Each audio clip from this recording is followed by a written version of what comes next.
Իմ կարծիքով անցած տարվա ապրիլ-մայիս ամիսներից ակնհայտ դարձավ, որ Նիկոլ Փաշինյանը գնում է տոտալիտար կառավարման հաստատման, քաջ գիտակցելով, որ ուղղակի առանց այդպիսի համակարգ ստեղծելու չի կարող լուծել իր իշխանության վերարտադրության խնդիրը 2026 թվականին։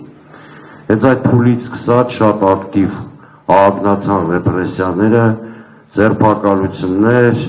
եկեղեցու դեմ կամպանիա, բոլոր դրսևորումները տեսել եք, չեմ ուզում կրկնեմ,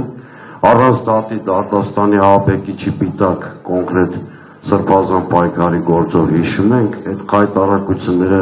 ամեղության կանխավարկածի մասին ընդհանրապես խոսել անիմաստ է։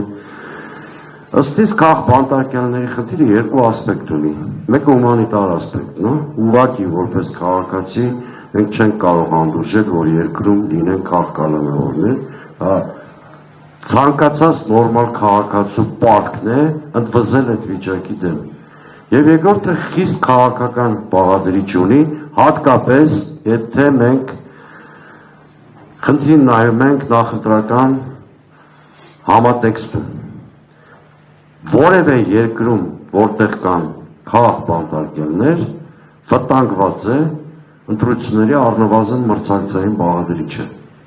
Այսինքն հիմա եթե այս իրավիճակում մենք մոտենում ենք համապետական ընտրությունների,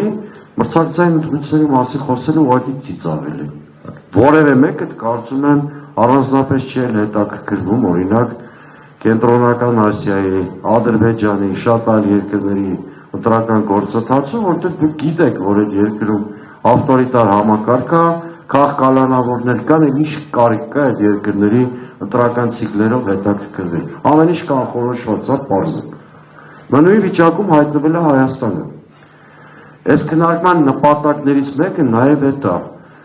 Քաղաքական ուժերը իմ կարծիքով մեզ էլ է վերաբերում, բոլոր ուժերին է վերաբերում։ Մի կողմ թողած բոլոր տարաձայնությունները առաջին հերթին պիտի միավորվեն քաղաքականավորների ազատ արձակման խնդրի շուրջ, ռեպրեսիաների դեմ պայքարում, անկախ բոլոր տարաձայնություններից։ Իչև մենք այս խնդիրը չլուծենք, կրկնում եմ, ընտրությունները կորցնում են իրենց ամենակարևոր մրցակցային բաղադրիչը։